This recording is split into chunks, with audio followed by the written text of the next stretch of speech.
ನಮಸ್ಕಾರ ರೀ ಉತ್ತರ ಕರ್ನಾಟಕ ಮಂದಿ ಮತ್ತು ಇಡೀ ಕರ್ನಾಟಕ ಜನತೆಗೆ ನಮಸ್ಕಾರ. ಇಡೀ ಇಂಡಿಯಾಕ್ಕೂ ನನ್ನ ನಮಸ್ಕಾರ ರೀಪ್ಪ. ಎಲ್ಲರೂ ಹೆಂಗದಿರಿ? ಆರಾಮದಿರಿ ಅಂತ ಅನ್ಕೋತೀನಿ. ನಾನು ನಿಮ್ಮ ಆಶೀರ್ವಾದದಿಂದ ಗಟ್ಟಿ ಮುಟ್ಟಾಗದೀನಿ. ಇದೇ ಥರ ಸದಾ ನಿಮ್ಮ ಆಶೀರ್ವಾದ ನನ್ನ ಮೇಲೆ ಇರಲಿ ಅಂತ ಹಾರೈಸ್ತೀನಿ. ಸೊ ಇವತ್ತಿನ ಸ್ಪೆಷಲ್ ವ್ಲಾಗ್ ಎದಕ್ಕೆ ಮಾಡತ್ತೇನಪ್ಪ ಅಂದ್ರೆ, ನಮ್ಮ ಮನ್ಯಾಗ ಸತ್ಯನಾರಾಯಣ ಪೂಜೆ ನೋಡಾಕತ್ತೈತಿ. ಸೊ ಅದ್ರ ಬಗ್ಗೆ ಒಂದು ಸಣ್ಣದಾಗಿ ಒಂದು ವಿಡಿಯೋ ಮಾಡಿ ನಿಮಗೂ ತೋರಿಸೋಣ ನಮ್ಮ ಮನ್ಯಾಗ ಯಾವ ಥರ ನಡೀತೈತಿ ಸತ್ಯನಾರಾಯಣ ಪೂಜೆ ಅಂತೇಳಿ. ಅದ್ರ ಸಲುವಾಗಿ ವಿಡಿಯೋ ಮಾಡತ್ತೀನಿ ನೋಡ್ರಿಪ್ಪ.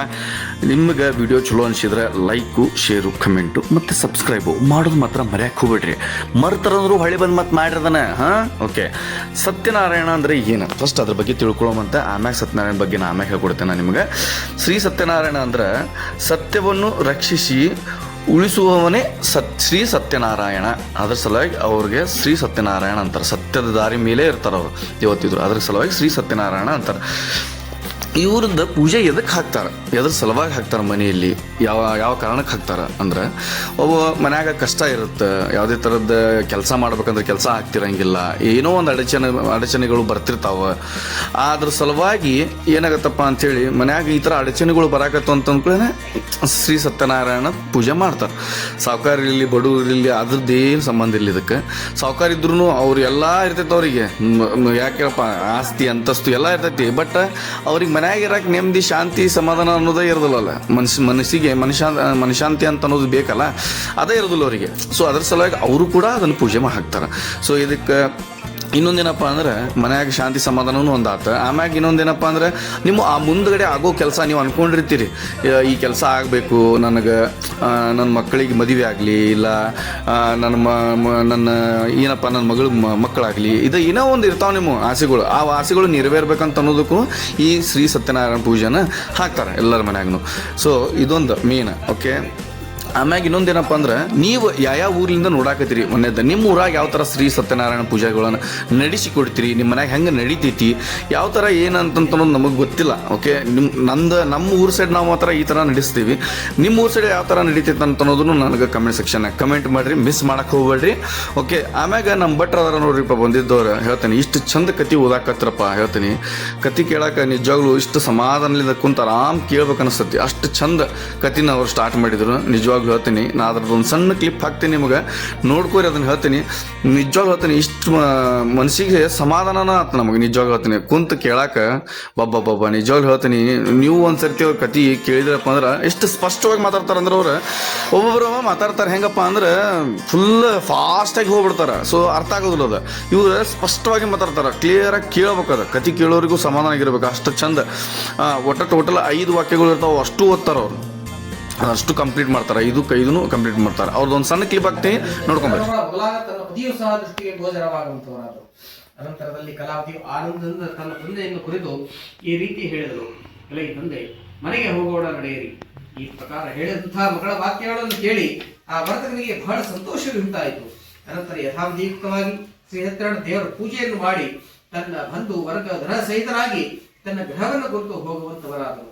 ಮತ್ತು ಪೂರ್ಣಿಮಾ ಪ್ರತಿವಾಸದಲ್ಲಿಯೂ ಸಂಕ್ರಾಂತಿ ಈ ವರ್ಷಕಾಲದಲ್ಲಿ ಸತ್ಯನಾರಾಯಣ ಪೂಜೆಯನ್ನು ಮಾಡುವಂತವನಾದನು. ಈ ಪ್ರಕಾರ ಅವರ ವಿಧಿಯುಕ್ತ ಸತ್ಯನಾರಾಯಣ ವ್ರತಾಚರಣೆಯನ್ನು ಮಾಡಿ ಈ ಮರ್ತ್ಯಲೋಕದಲ್ಲಿ ಸಕಲ ಸೌಖ್ಯಗಳನ್ನು ಅನುಭವಿಸಿ ಅಂತ್ಯಕಾಲದಲ್ಲಿ ಸತ್ಯಲೋಕವನ್ನು ಹೊಂದಿದರು ಎಂಬುದಾಗಿ ಸೂತ ಪೌರಾಣಿಕರು ಶೌನಕಾದಿ ಋಷಿಗಳಿಗೆ ನಿರೂಪಣೆ ಮಾಡಿದರು ಎಂಬಲ್ಲಿಗೆ ಇದಿ ಶ್ರೀ ಸ್ಕಂದ ಪುರಾಣೇ ರೇವಾ ಖಂಡೇ ಶ್ರೀ ಸತ್ಯನಾರಾಯಣ ವ್ರತದಾಯಾಂ ಚತುರ್ಥೋಧ್ಯಾಯ ಸಂಪೂರ್ಣ.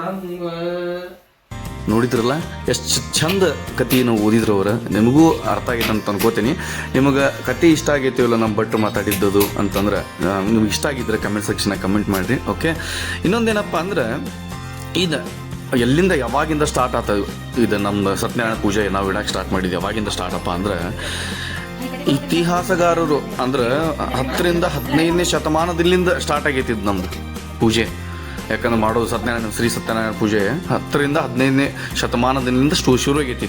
ನಾವು ಈಗ ಅದನ್ನು ನೆರವೇರಿಸ್ಕೊಂತ ಹೋಗ್ತಾ ಇದ್ದೀವಿ. ಭಾಳ ಚಲೋ ಆಗಿರ್ತೈತಿ. ಇದೇನಪ್ಪ ಅಂದ್ರೆ, ನಮ್ಮ ಮನ್ಯಾಗ ಈಗ ನೈವೇದ್ಯ ತೋರಿಸ್ಬೇಕಲ್ಲ, ಹಿಂಗಾಗಿ ಅದಕ್ಕೇನು ಮಾಡ್ತಾರೆ, ಹೋಳಿಗೆ, ಒಂದು ಥರದ ಬದ್ನಿಕಾಯಿ ಪಲ್ಯ, ಅನ್ನ, ಸಾರು ಇಷ್ಟು ಮಾಡಿ ದೇವರಿಗೆ ನೈವೇದ್ಯ ತೋರಿಸ್ತೀವಿ ನಾವು. ಇದು ನಮ್ದು ಕರೆಮ್ಮನ ಗುಡಿ ರೀಪ. ಇದ್ರದ್ದೊಂದು ಸಣ್ಣ ಕಥೆ ಹೇಳ್ತೀನಿ ನಿಮಗೆ. ಸಣ್ಣವರಿದ್ದಾಗ ನಾವೇನು ಮಾಡ್ತಿದ್ದೀವಪ್ಪ ಅಂದ್ರೆ, ನಾನು ನನ್ನ ತಮ್ಮ ಗುಡಿ ಕಟ್ಟಿ ಅದಕ್ಕೆ ಹಿಂಗೆ ಮೊದಲು ಸಣ್ಣವ್ರು ಇದ್ದಾಗ ಆಡ್ತಿದ್ರಲ್ಲ, ನೀವು ಆಡಿರ್ಬೇಕು ಅನಿಸುತ್ತೆ. ಒಂದು ಸಣ್ಣ ಮನೆ ಕಟ್ಟೋದು, ಅದ್ರೊಳಗೆ ಏನಾರು ಒಳಗಡೆ ಇಟ್ಟು ದೇವ್ರಿಗೆ ಇಟ್ಟು ಗಣಪತಿ ತಂದೇವಿ ಅಂತ ಹೇಳಿ ಪೂಜೆ ಮಾಡಿ ಅದನ್ನು ಎಲ್ಲರಿಗೂ ಹಣ್ಣು ಹಂಪಲ ಅಷ್ಟಷ್ಟು ಸಣ್ಣ ಅವಾಗ ಪ್ಯಾರ್ಲಿಕಾಯಿ ಅದು ಏನು ಸಿಗ್ತಿದ್ವಲ್ಲ ತೊಗೊಂಡು ಕಟ್ ಮಾಡಿ ಎಲ್ಲರಿಗೂ ಪ್ರಸಾದ ಅಂತ ಕೊಡೋದು. ಈ ಥರ ಹಂಗೆ ನಾವು ಮಾಡಿದ್ವಿ ಅದನ್ನು ಕರ್ಯಮ್ಮನ. ನಾನು ಸಣ್ಣವನಿದ್ದಾಗ ನಾನು ನಮ್ಮ ತಮ್ಮ ಸಣ್ಣವ ಭಾಳ ಆ ಟೈಮ್ನಾಗ ನಾನು ಅದನ್ನು ಒಂದು ಸಣ್ಣ ಮನೆ ಕಟ್ಟಿಗೆಸಿಂದ ಹೂವಾಗಿ ಅಲಂಕಾರ ಮಾಡಿ ಗುಡಿ ಎಲ್ಲ ರೆಡಿ ಆಗೈತಿ. ಬಟ್ ಗುಡಿ ಒಳಗೆ ಮೂರ್ತಿನೇ ಇಲ್ಲ, ದೇವ್ರು ಯಾವ ದೇವ್ರು ಇಡ್ಬೇಕಂತ ಗೊತ್ತಿಲ್ಲ ನಮಗೆ.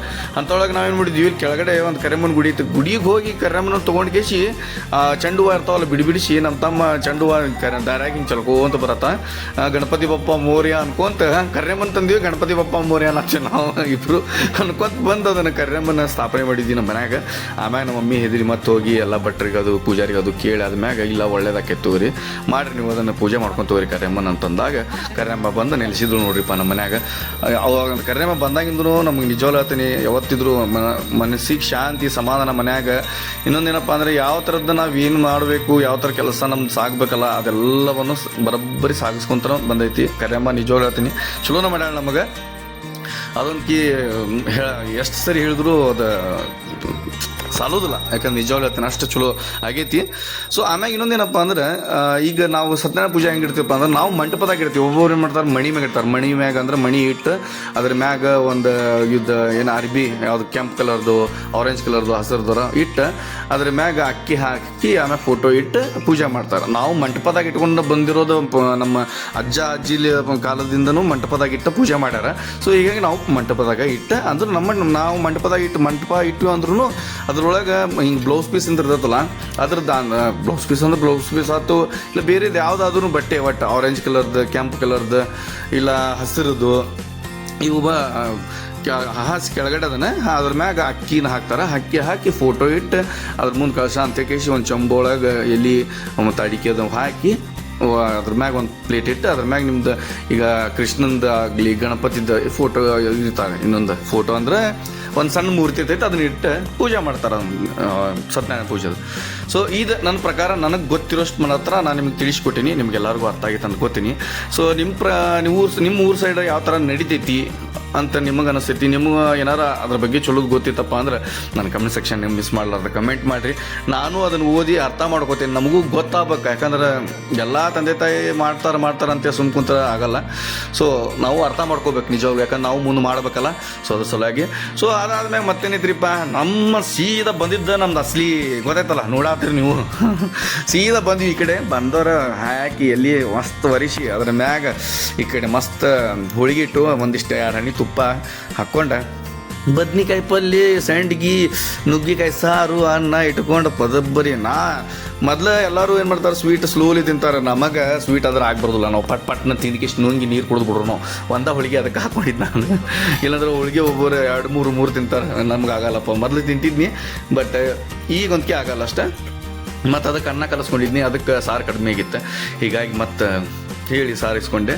ನುಗ್ಗಿಕಾಯಿನೂ ಹಾಕಿದ್ರೆ ನುಗ್ಗಿಕಾಯಿ ಮಾತ್ರ ಹೇಳ್ತೀನಿ ನಿಜವಾಗ್ಲು ಎಳೆದಿತ್ತು, ಭಾರಿ ಮಸ್ತ್ ಮೆತ್ತಗಾಗಿತ್ತು. ಸಾರು ಮಾತ್ರ ಏಕ್ ನಂಬರ್ ಆಗಿತ್ತು ನೋಡ್ರಿಪ್ಪ. ಸಾರು ಮಾತ್ರ ಭಾಳ ಚಲೋ ಆಗಿತ್ತು ನಿಜವಾಗ್ಲು. ನೀವು ಒಂದ್ಸರಿ ಮಾಡ್ಕೊಂಡು ಟ್ರೈ ಮಾಡಿ ನೋಡಿರಿ. ನುಗ್ಗಿಕಾಯಿ ಯಾರ್ಯಾರಿಗೆ ಇಷ್ಟ ಅಂತ ಕಮೆಂಟ್ ಸೆಕ್ಷನ್ನಾಗ ಕಮೆಂಟ್ ಮಾಡಿರಿ. ಆಮೇಲೆ ಬದ್ನಿಕಾಯಿ ಪಲ್ಯ ಯಾರ್ಯಾರು ತಿಂತಿರು ಕಾಳು ಹಾಕಿದ್ದು ಹಿಂಗೆ ಕಡ್ಲಿ ಕಾಳು ಹಾಕಿ ಮಾಡಿರ್ತಾರೆ ಗೊತ್ತಾ, ಆ ಬದ್ನಿಕಾಯಿ ಪಲ್ಯ ಇಷ್ಟನೋ ಏನು ನಾರ್ಮಲಿ ಬರೀ ಬದ್ನಿಕಾಯಿ ಪಲ್ಯ ಅಷ್ಟನೋ ನಿಮಗೆ ಇಷ್ಟನೋ ಅದನ್ನು ಕಮೆಂಟ್ ಸೆಕ್ಷನ್ನಾಗ ಕಮೆಂಟ್ ಮಾಡಿರಿ. ಮಿಸ್ ಮಾಡಕ್ಕೆ ಹೋಗ್ಬೇಡ. ನಿಮ್ಗೆ ಏನು ನಿಮ್ಗೆ ಯಾವ ಇಷ್ಟ ನೀವು ಹೇಳ್ರಿ ನೋಡೋಮಂತ. ನನಗೆ ಮಾತ್ರ ನಡೀತೈತೆ. ನನಗೆ ಬದ್ನಿಕಾಯಿ ಪಲ್ಯ ನಾರ್ಮಲ್ ಆದ್ರೂ ಅದ್ರ ಚಪಾತಿ ಇರ್ಬೇಕು. ನನಗೆ ಚಪಾತಿ ಇದ್ರೆ ಅದ್ರ ಜೊತೆಗೆ ಮಸ್ತ್ ಮಜಾ ಬರ್ತೈತಿ. ಬದ್ನಿಕಾಯಿ ಪಲ್ಯ ನಾರ್ಮಲಿ ಹಂಗೆ ತಿಂತೇನೆ ನಾನು, ಅನ್ನದ ಜೊತೆಗೂ ಮತ್ತು ಹಿಂಗೆ ಡೈರೆಕ್ಟ್ ಅನ್ನದ ಜೊತೆ ಕಲಿಸ್ಕೊಂಡು ತಿಂತೀನಿ. ಚಲೋ ಆಕೈತಿ. ಸೌಂಡ್ ಕೊಡತ್ತೀನಿ, ಅದ್ರ ಬ್ಯಾಗ್ ನೀರು ಬರತ್ತವ ನಂಗೆ. ನಂದನ್ನ ವಿಡಿಯೋ ನಾನು ನೋಡಿಕೆ ಮಾತ್ರ ಮಸ್ತ್ ಆಗಿತ್ತು. ಮಿಸ್ ಮಾಡಲಾರ್ದ ಲೈಕ್ ಶೇರ್ ಕಮೆಂಟ್ ಮಾಡಿರಿ.